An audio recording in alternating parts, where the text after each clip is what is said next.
وہ سمودا اور قوم سمود، یہ حضرت صالح علیہ السلام کی قوم تھی۔ اس کا بھی مختصر سا خلاصہ یہ کہ انہوں نے صالح علیہ السلام سے معجزہ طلب کیا۔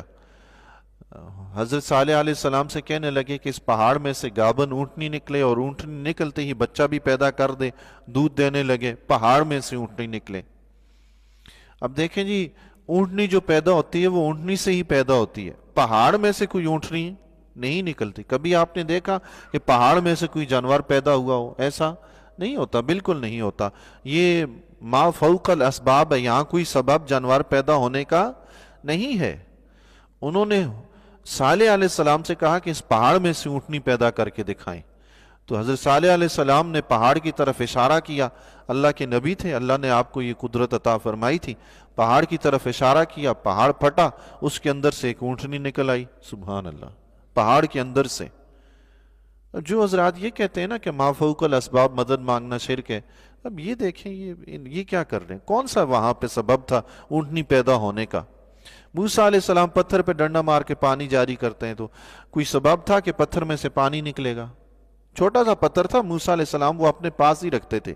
یہ وہ پتھر تھا کہ جب موسیٰ علیہ السلام پہ آپ کی قوم نے تہمت لگائی تھی اس بات کی کہ آپ کے جسم پہ کوئی مرض ہے، تو آپ نہانے کے لیے گئے، وہ کپڑے اتار کر پتھر پہ رکھے، وہ چھوٹے سے پتھر پہ، تو جب نہا کے فارغ ہوئے کپڑے پہننے کے لیے آئے تو وہ پتھر ہی کپڑے لے کے بھاگ پڑا۔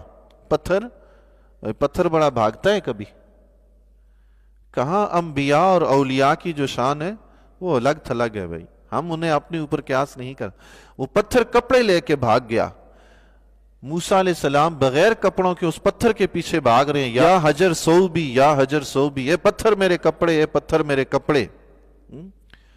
وہ قوم جو تھی موسیٰ علیہ السلام کو نعوذ باللہ نامرد سمجھتے تھے، نعوذ باللہ من ذالک، اس طرح کی وہ گفتگو کرتے تھے کہ موسیٰ علیہ السلام ہم سب کے ساتھ مل کر نہیں نہاتے اس لیے کہ ان کے جسم میں عیب ہے۔ پتھر کپڑے لے کے بھاگ گیا۔ اب موسیٰ علیہ السلام اس کے پیچھے دوڑ رہے ہیں، پورے شہر میں اس پتھر نے چکر لگوائے موسیٰ علیہ السلام کو، سب نے دیکھ لیا کہ نہیں، موسیٰ علیہ السلام تو بے عیب ہیں۔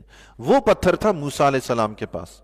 میدان تی میں جب لشکر آپ کا پھنس گیا تھا، آپ کی قوم، تو میدان تی پہ اسی پتھر پہ موسیٰ علیہ السلام نے ڈنڈا مارا، وہاں سے 12 چشمے جاری ہو گئے تھے۔ سبحان اللہ۔ جہاں انبیاء کی بات آتی ہے، جہاں اولیاء کی بات آتی ہے، وہاں معجزات اور کرامات جو ہوتی ہیں وہ ما فوق الاسباب ہی ہوتے ہیں۔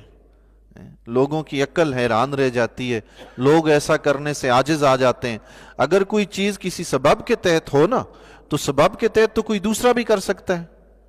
معجزات اور کرامات ہوتے ہی ایسے ہیں جو بغیر سبب کے ہوتے ہیں، وہ رب کی قدرت کا اظہار ہوتا ہے اللہ کے محبوب بندوں کے ہاتھوں پر۔ تو حضرت صالح علیہ السلام سے انہوں نے اونٹنی کا معجزہ مانگا، تو اونٹنی آپ نے اشارہ فرمایا، پہاڑ سے اونٹنی نکل آئی۔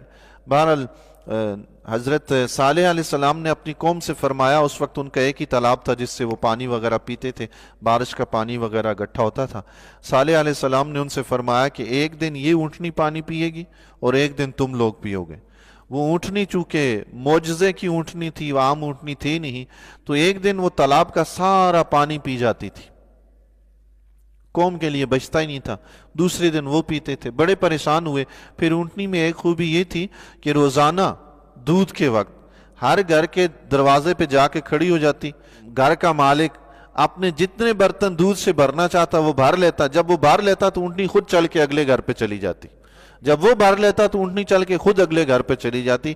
اس طرح پوری بستی کی، اس پوری قوم کے لوگوں کو دودھ دیا کرتی تھی۔ سبحان اللہ، معجزے والی اونٹنی تھی، کوئی عام اونٹنی تو نہیں تھی نا۔ تو ایک دن وہ تالاب کا سارا پانی پی جاتی، قوم والے تنگ آ گئے، تو انہوں نے ایک ایسے لڑکے کو تیار کیا اونٹنی قتل کرنے کے لیے۔ حضرت صالح علیہ السلام نے منع فرمایا تھا اگر تم اونٹنی کو قتل کرو گے تو رب کا عذاب آئے گا۔